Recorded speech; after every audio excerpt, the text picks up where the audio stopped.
The Owl by John Hawkes. Part 3.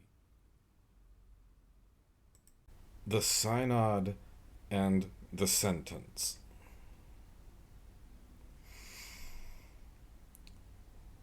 "Mi scusi, hangman," cried the deputy. "It is time to assemble." The hunchback went first with his load of faggots, and after him, one by one, the council entered, folding their way into the dark, the draught of the senatorial chamber. The old men took their places at the table and awaited the burning of the fire, which was preceded by a cold, unsuccessful time of acrid smoke. The hunchback kneeled and blew, twisting the faggots with a bare hand, poking his tongs. You too then, hunchback, you have a daughter?" Monco peered up and grinned at me, splintering a twig with his knife, and I at him, for Teresa was a girl who should have been burned in Sassofeltore.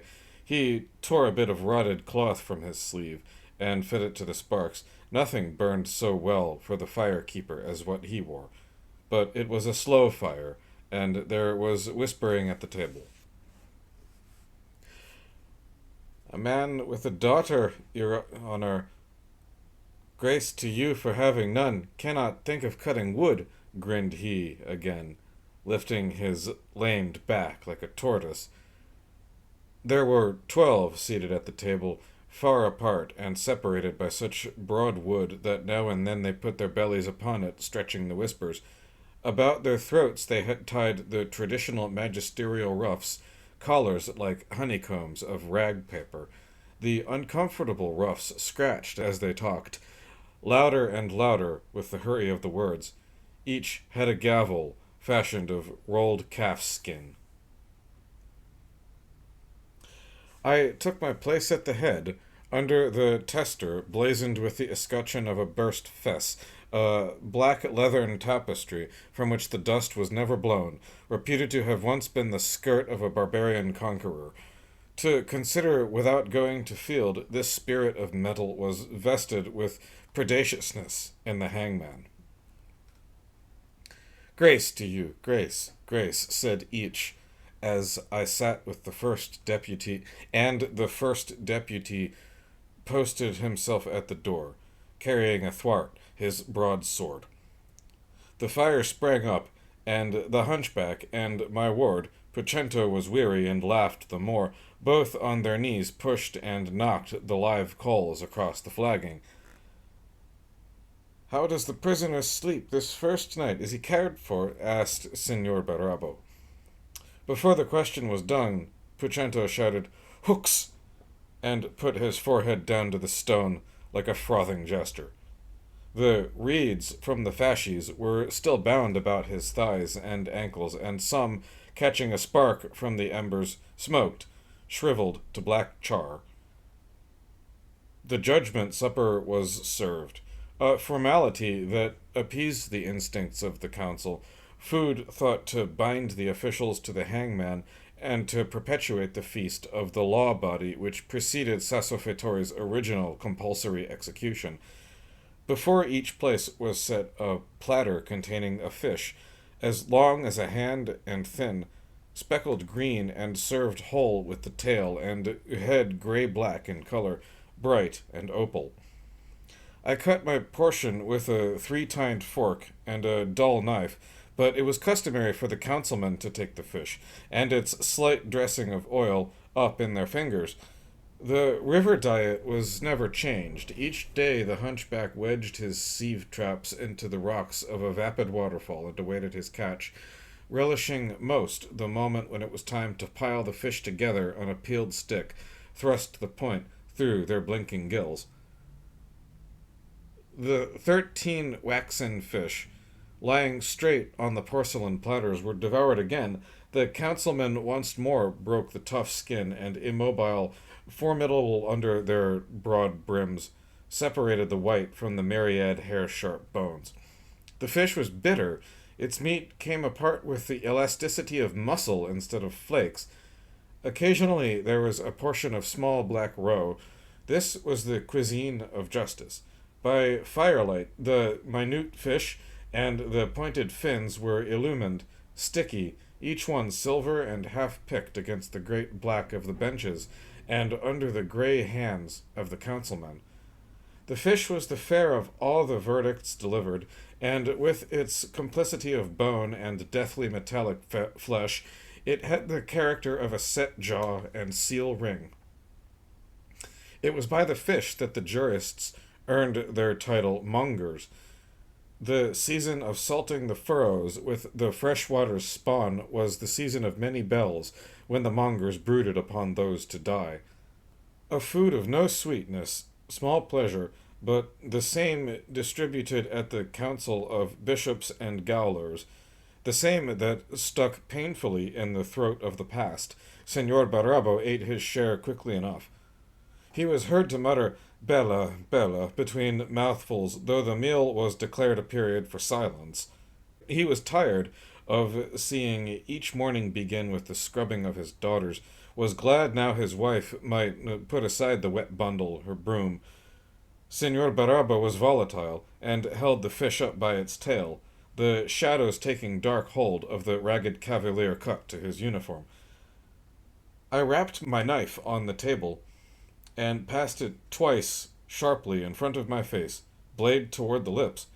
Senor Barabo, fat as he was, pugnacious as he was, kept himself quiet after that.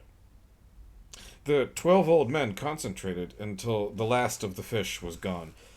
The hunchback went down to the left side, then the right, taking the plate from each as he was supposed, assuming the familiarity that might be expected from the serfs with their rock plows or from the wine pressers.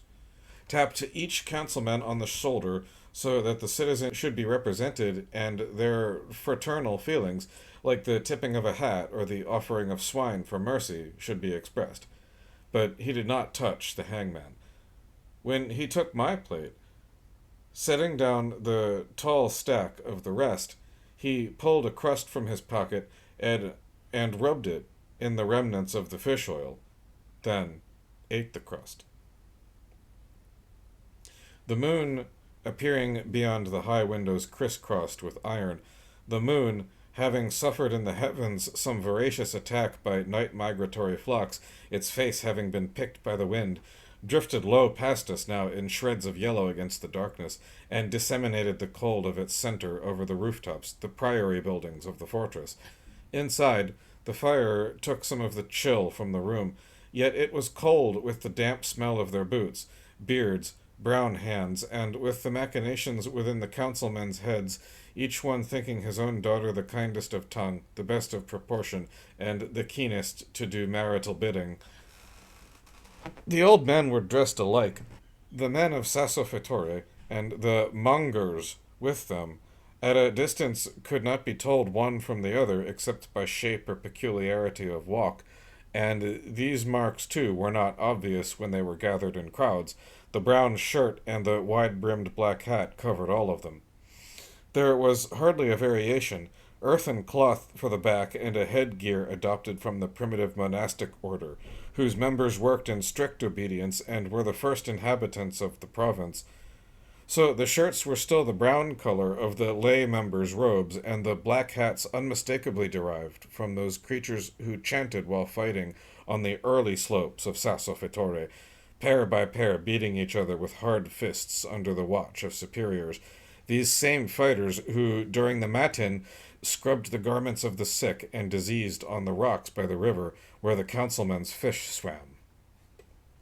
Despite Senor Barabo's sash, the 12 mongers sat before me in such lowness and humility, the fattest and oldest for all their years, and their daughters still covered only by the cloth brown as the furrows and dead grapes, the brown that flooded far as the black and white posts of the border.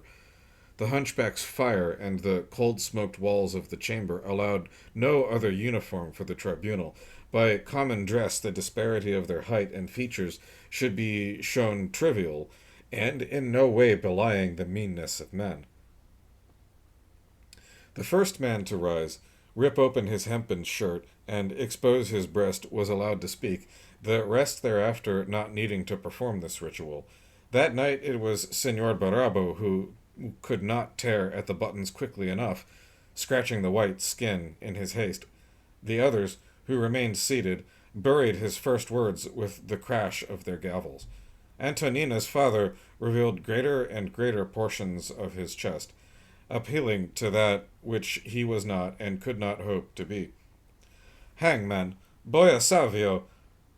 I asked if he was well cared for, he began. There was no answer. I sought to learn if he slept and was not gratified. And I climbed to the fortress, Boia. Yes, straight up, without admiring the view and risking myself to the steepest path.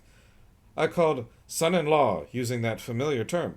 His face was easily seen between the bars and brambles, but even from him there was no answer. It is boding. What has been done to him already? Are we not to welcome him when the sun warms us?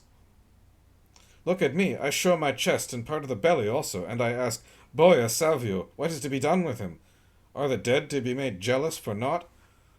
Who would make Antonina think for a moment that she is not mine? Who would make Antonina shudder again? Must our young women walk with their faces forward, and forever scanning as if they be the figures with salty bosoms, leading ships by iron noses into the gales? Boia Savio, not she. Should not my son-in-law walk freely?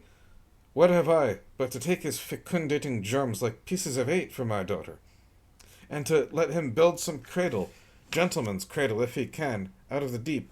I've thought of it, so I might lean myself between the two of them when my old wife is dead, and hang to the arm of each when they take me airing. I'll harry my decrepitude for that. No one else, hangman, has come here or offered himself as yet. And yet my knuckle, with the rest, has surely tapped their breastbones, and in the past we've hung them. Rather you have hung them, Boia. What will our justice be? If it is a white card, Boia Savio, what mercy! Think how my son-in-law will sleep with his snoring, and rise early to stretch his white legs while I sleep late. Think how Antonina will lift her eyes. Who knows what his inheritance might be? I would have it so she will be her husband, one to whip the hostlers when the hostlers return, and be regenerative after she has collected 1,000 lira of his passion. That, or hang him high by the law? Which? I gave him my answer. He shook once and attempted to button his shirt. It was as if I had ordered his soul bled from the arm, and Senor Baraba sat down. It was impossible for the old man not to betray himself, his disappointment physical and evident as the rings round the owl's eyes. He looked at his fingers, thinking vaguely there should have been large blood gems set upon them. I gave him my answer again, adjuring him, and the mongers listened on either side of him with faces like millstones, turned to profile and blinking. There was the coffin whose face was nailed together, the cart with his elbows resting upon his wheels, and the wealth of land and his earth belly, and Senor Barabo, who was not loath in his heart to see the prisoner die. This oligarchy, the mud of their thighs no better or surer to last than that of the old man who left his rake to watch the prisoner pass, was yet familiar enough with the ancient tongue to understand me, these old masters, having in their histories sentenced not a few. High over our heads there was a rustling, a tearing as of a sail sheet, and from a nest suspended by the beams dropped a half-stripped bone to clatter upon the table. Senor Barabo asked to excuse himself. Monco the hunchback burned the last of the fish in a heap on his tall fire. The air of longevity was strong, the mongers sat straight as those before them. It was a hall in which the lizards in summer, the rats in winter, peered at the justice of Sassofatore captured in oil paint, the noses in downturned months preserved by the sculpting twist of the palette knife. The building had a flat roof, and was surrounded with arcade and flagstaffs, and marred by the slings of barbarians. It was the only white building in Sassofatore. Here, this night, we conducted our business despite the look on Senor Barabo's face, and while he trod through his dreams, keeping one hand on the pocket where he carried a curl of Antonina's hair. How long shall be the length of rope?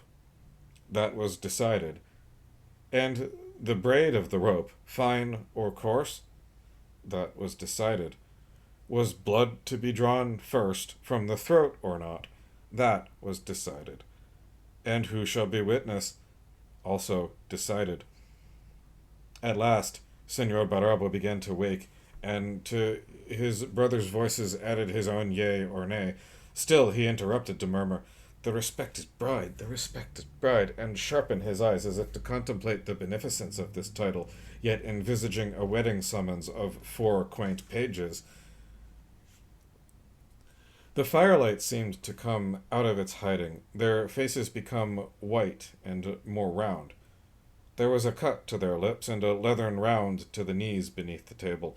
The hunchback, the rock that bowed him rose on his spine higher than the head, waited upon each old man with an iron pot, and from it doled half a hand of ash on the wood itself in front of each. To each he gave a quill, and poured water over the ash, the writing fluid thick and black, and staining the wood. They commenced to scratch and blot the document as it passed up and down their row. Attenzione, they again would read along with the rest from the northern wall. Attenzione!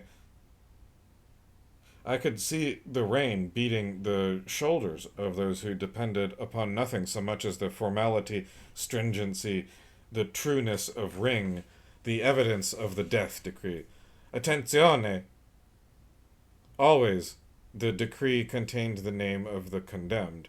It was the task of the citizenry on hands and knees to scrub the piazza after the execution. Boy, O Salvio, Antonina would wear 12 skirts to her wedding.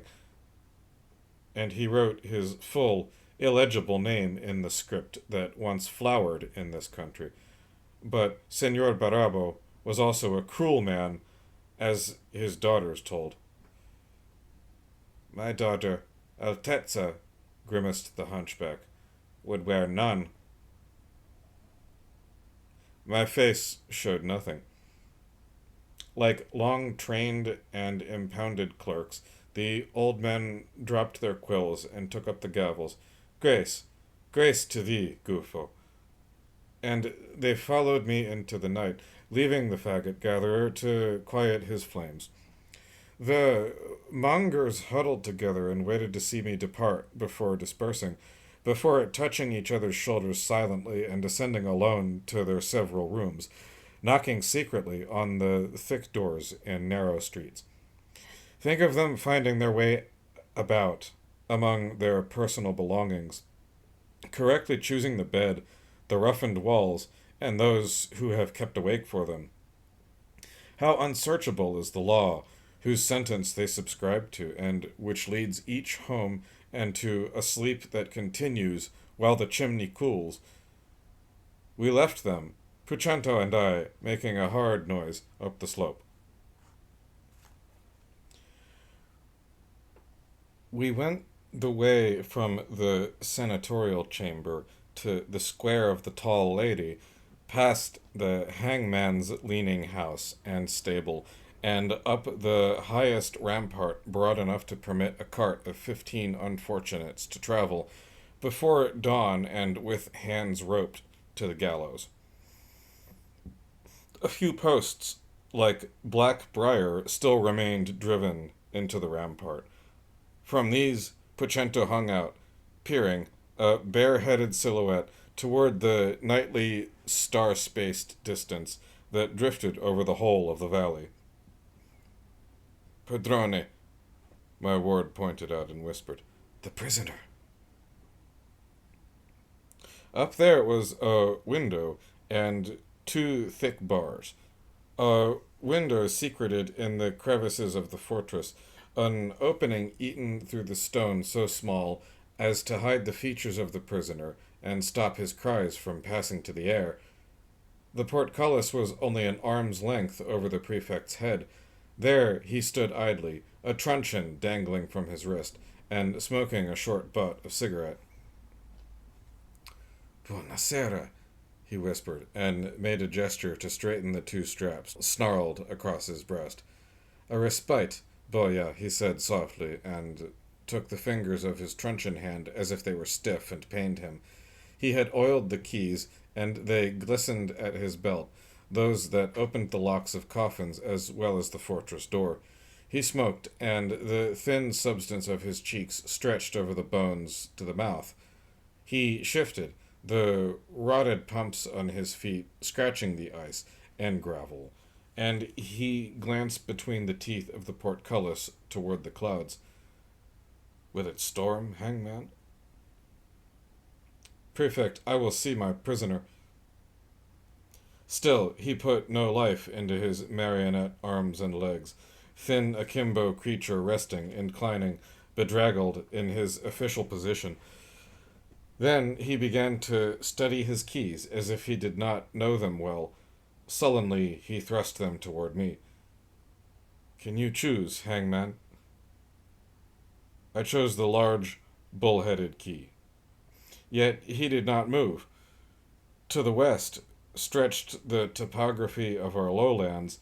The snow was collected in the pits and gullies, and with the flat white shape of salt incrustations, gave tooth and rib to the night, dimly providing a body for the dark. The low possessions were there, windswept, across which barked Pucento's fox. The prefect's name would never be scratched on the floor of the senatorial chamber, nor would he have so much as a tombstone to slant abjectly through the lean centuries to come. He existed as at the mouth of the drain pipe to Sasso Fittore. But the prisoner was, for the moment, in his custody. I will need a lantern, Prefect. Carnefice, eater of deer horn, will he not have a term of servitude? I should care for him, hangman, as he deserves. The prefect made this plaint and leaned more heavily, refastening the keys to the leathern girdle beneath his tunic. His kepi, with its battered top, was ill-fitting and crooked. It slipped far forward, giving outlandish shadow to the shape of his head.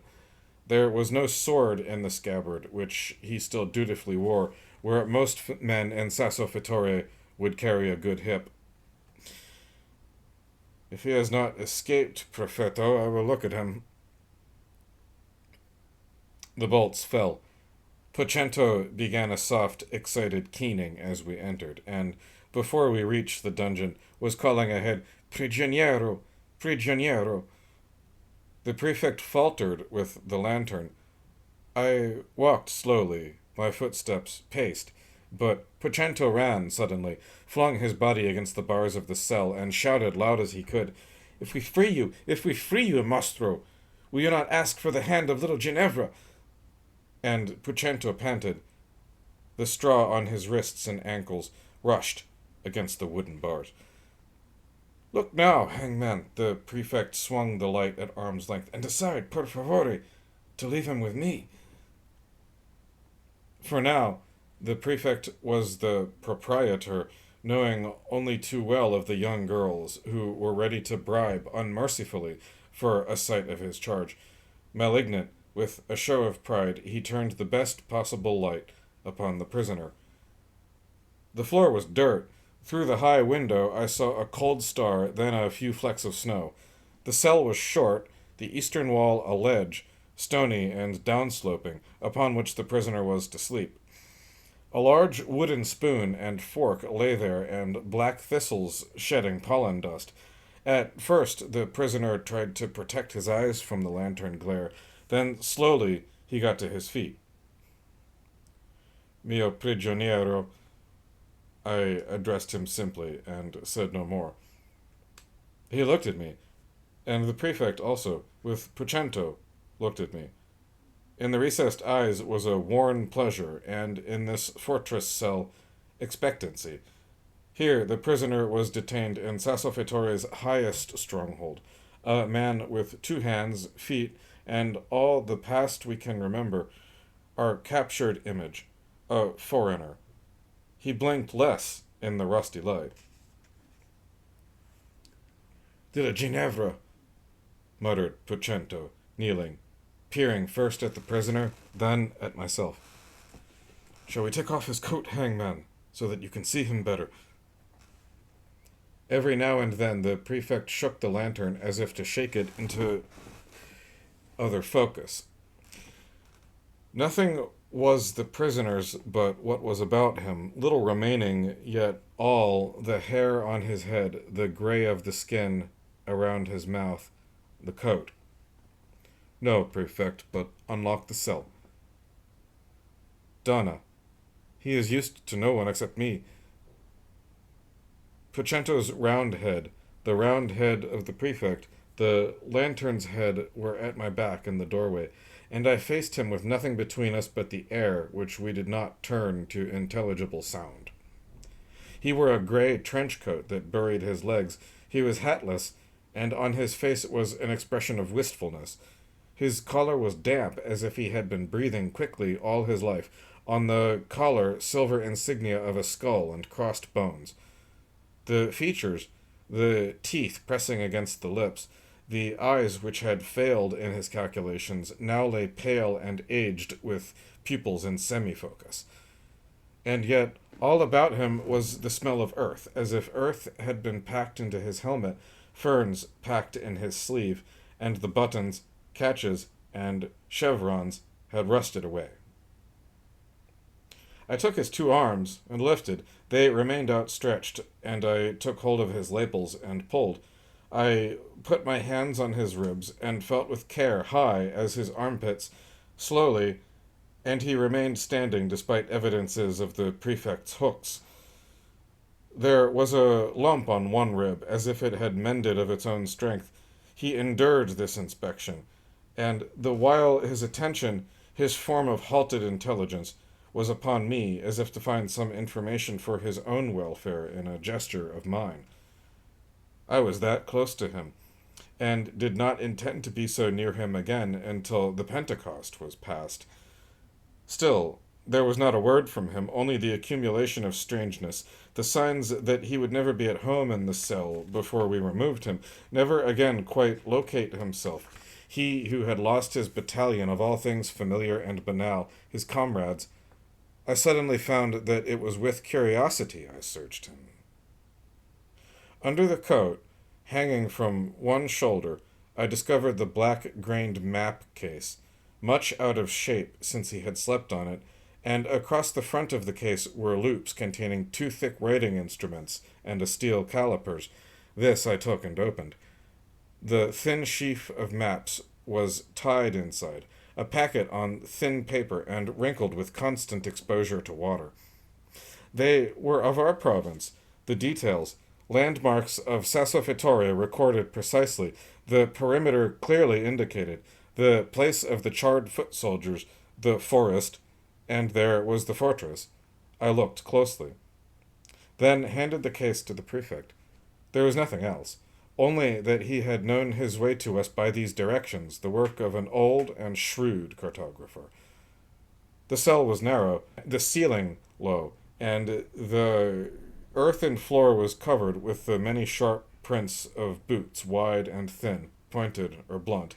The red light honed the bars, and the 2 bars also in the window beyond reach. I wondered what ruse he might try to get his head up to the window, what efforts he had already made. He was perhaps sensible enough to catch a glimpse of the night and to remember his homeland. Beneath the natural height of the cranial cavity were the skull and bones and the enveloping wrap of the coat, which, with its accumulation from long roads, and the great collar which had protected him from the winds when he followed behind the laborious gun carriage of his century. He was the embodiment of caution, the human form endeavoring for obedience and sustenance. I felt the beating of his heart, and in that instant he too seemed aware of it and ashamed of it. Had the women in the streets seen him at all? And Senor Barabo paused in the cafe, sleepless. He too had overlooked the submission, the fated attitude of the prisoner, who might yet be beaten to violence. Altezza. The prefect interrupted me and handed me a document that had been carried with the maps. It was written in the language of Sassofeltrio, faded and washed. If I have fallen into your hands, treat me with humanity. While in your captivity, I should receive half pay in your own currency. No outmoded punishment should be practiced upon me in the name of the Spirit. The agreement is that I shall not be maltreated. You who take me abide by the charter. I am to have no fear for your charity. I will not give up hope. Regularly give me water and a ration. Honor, publish abroad a notification of my surrender, that I may keep my place in the world, even in the separated ranks. Primo boia! Shrieked Pucento from his knees, making some sense of the paper. Tell him the truth. Tell him he will receive no visitors but these. Pucento, my ward, reached up for the document, and I gave it him with its notions of temperaments and Gothic print.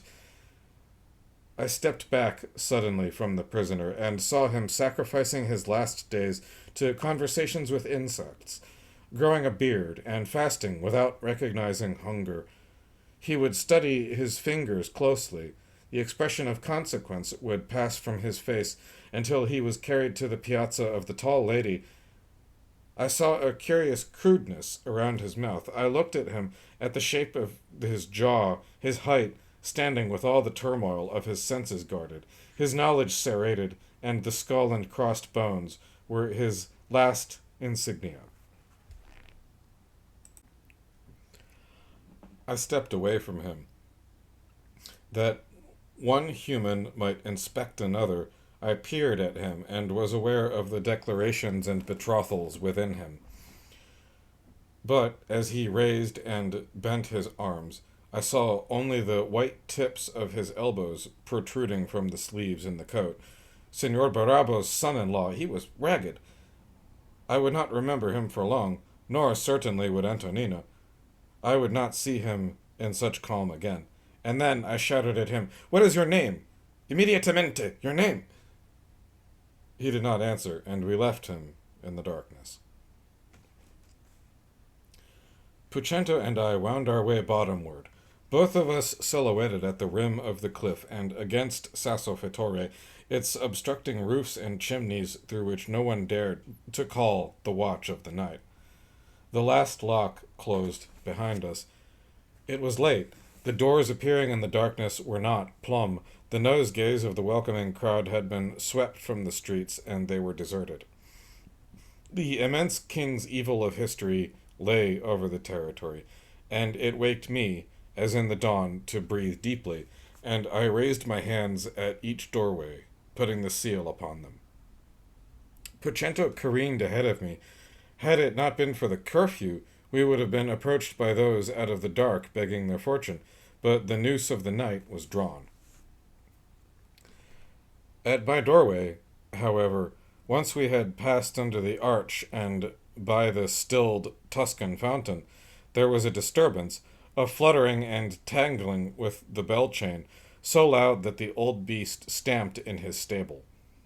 The prowler, come perhaps to intercede for the prisoner, was caught by the owl, and with fury and pointed ears, he sat upon her head, slowly raising and lowering his wings, as a monk his cowl. He dug into her scalp, circumcising the brain. Her tresses were gathered against his dirty tail, and he tugged as if he would carry her head up into the air. The owl labored and beat upon the woman, rasping through his gray hood. She tried to run, but he was fast to her and flapping, and the beat of his flooded wings slowed her. I relieved her, taking the owl to my arm and comforting him. Pucento whimpered. "Little Ginevra," I said, "for your sake you had best return now to your father." She fled, and held her hair and the wounds in her wild, youthful hands. After a long while, the owl's wings began to settle again to place stiffly, with reluctance. The stimulation and traction, once summoned, loath to leave his wings and allow them to lie furled in sleep. They continued to preen and rise irritably, as with the urge toward flight, ruffled, mobile, his mode of propulsion uncontrollable. But I wet and smoothed the feathers under the triangle of his beak with my tongue, and he regained himself, once more folded into his nocturnal shape, and only the eyes did not relent. I gave him a large rat, and slept near him the night. And I dreamed of the universe of the tribunal. It was a closed sleep and a closed dream, in which the tenacity of elements parted layer after layer to spaciousness. I dreamed of a brilliant morning, and I was remote, standing away. I saw the three turrets of the fortress rising each from its peak, and the mountain of Sassofittore off there was a pale green. From each tower flew a small white standard, constant and square in the wind. It was a dream of the three white flags, which were suitably the ensigns of Sassofittore, starkly bleached and deliberately unadorned with the hangman's owl. Their white was mounted briskly above the green. The country was no larger than the flags, and as perfect. The road was a bright red line winding to the three precipices in the capital of rigid existence, and the flags were moving, fluttering, the motion of life anchored safely to one place. A soundless wind. Then some silent battery commenced a cannonade from a distant point in the light of morning. Not a figure appeared on the battlements, and a silent, invisible grape shot tore at the flags. The white standards were pierced and began a silent disintegration until they were no more than a few shreds beating solemnly against their masts in the blue sky. And out of the blue sky came Monko's voice, wily and cold, across the plains and fortresses, concealed in the rays of the sun. "The fish are running well, the fish are running well, master," with mockery in his voice.